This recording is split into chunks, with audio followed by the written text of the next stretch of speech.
ইউরিদুনা লিইউতফিউ নূরাল্লাহি বিআফওয়াহিহিম ওয়াল্লাহু মুতিম্মু নূরিহি ওয়ালাউ কারিহাল কাফিরুন। হে নবী, ওরা মুখের ফুঁক দিয়ে আপনার ইসলামকে তারা নির্বাপিত করতে চায়, ধ্বংস করতে চায়। আল্লাহ রাব্বুল আলামিন বলে দিলেন, তাদের কর্মকাণ্ড ব্যর্থ করে দেওয়া হবে। ওয়ালাউ কারিহাল কাফিরুন, যদিও কাফিরদের অপছন্দ হয়। চুলকানি বেড়ে যায়, মানুষের চুলকানি হলে কিন্তু খালি ঘষর ঘষর করে খালি চুলকাই দিত। ইসলামের নাম শুনলে এদের চুলকানি বেড়ে যায়, মাথা ঠিক থাকে না, এদিক থেকে ওদিক টাল, উশৃঙ্খল পাগলের মতো হয়ে যায়। আল্লাহ পাক তার নবীকে বলছেন, হে নবী, আমি আমার দ্বীনকে, এই ইসলামকে বিজয় করবই। কাফেররা যতই অপছন্দ করুক, কাফেররা যতই ষড়যন্ত্র করুক, কাফেররা যতই চক্রান্ত করুক। এটা কার কথা? আল্লাহ পাকের কথা। আল্লাহ পাক বলে দিলেন, হুয়াল্লাযী আরসালা রাসূলাহু বিল হুদা ওয়া দীনিল হাক্কি লিইযহিরাহু আলাদ দীনি কুল্লিহি ওয়ালাউ কারিহাল মুশরিকুন। তিনি তার রাসূলকে, মুহাম্মদ রাসূলুল্লাহ, সকলে বলেন সাল্লাল্লাহু আলাইহি সাল্লাম, সত্য দ্বীন সহ তিনি তাকে হেদায়েতের জন্য পাঠিয়েছেন।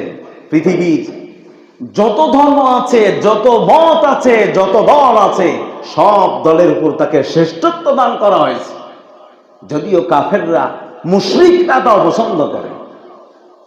তাহলে পৃথিবীর শ্রেষ্ঠ ধর্মের নাম কি?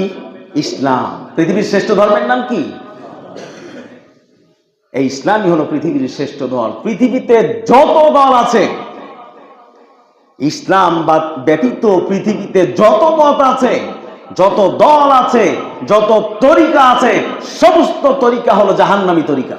কথা বুঝতে পারছেন? কেবলমাত্র ইসলামই হলো সঠিক দল, সঠিক পন্থা, সঠিক গাইডলাইন।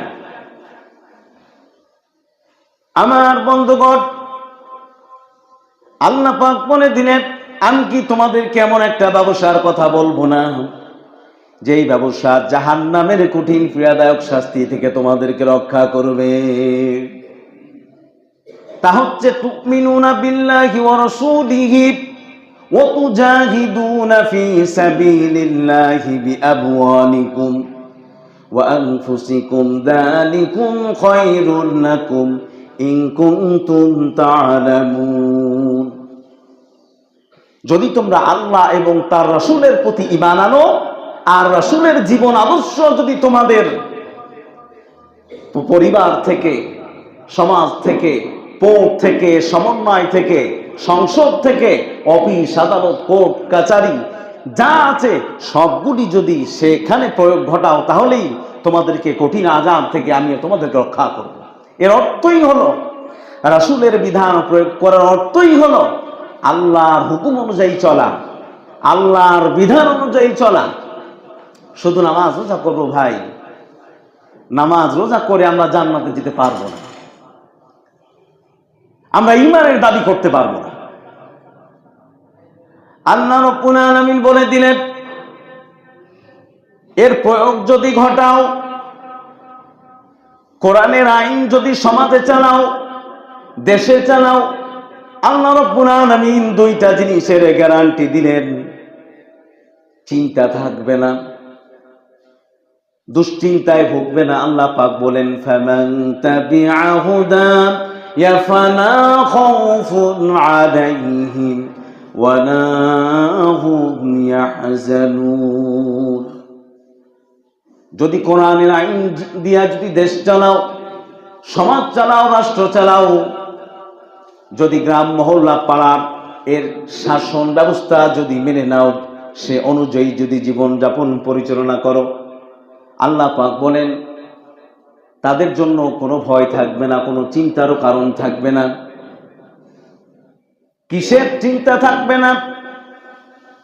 যেই সমাজে কোরআনের আইন চালু হয়ে যাবে, ইসলাম প্রতিষ্ঠিত হয়ে যাবে, আল্লাহ রাব্বুল আলামিন বলেন সেই সমাজে লাঞ্ছনার ভয়, গঞ্জনার ভয়, হত্যার ভয়, দর্শনের ভয়, কোনো ভয় থাকবে না।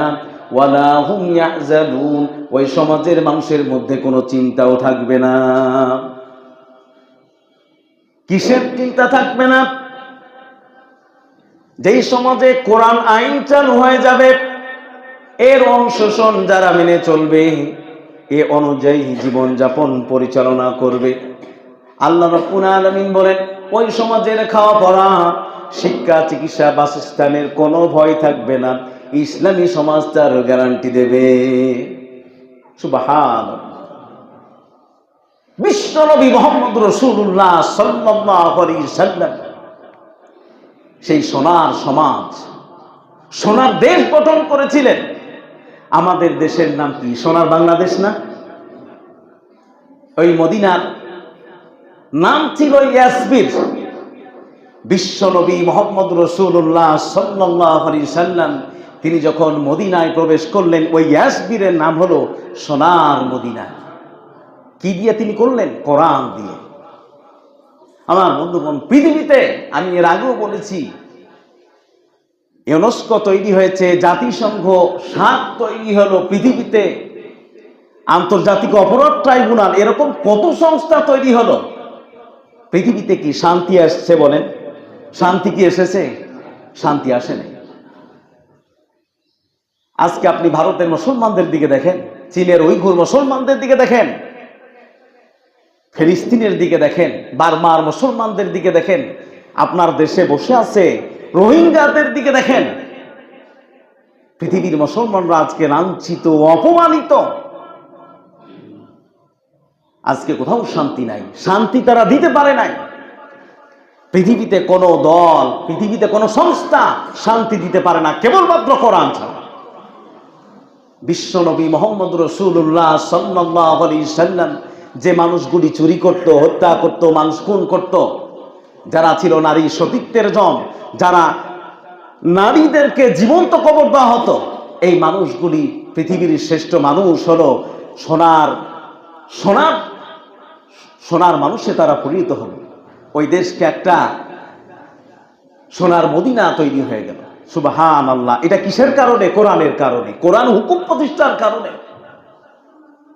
বিশ্বনবী মুহাম্মদ রাসূলুল্লাহ সকলে বলেন সাল্লাল্লাহু আলাইহি সাল্লাম একটি সোনার সমাজ গঠন করেছিলেন।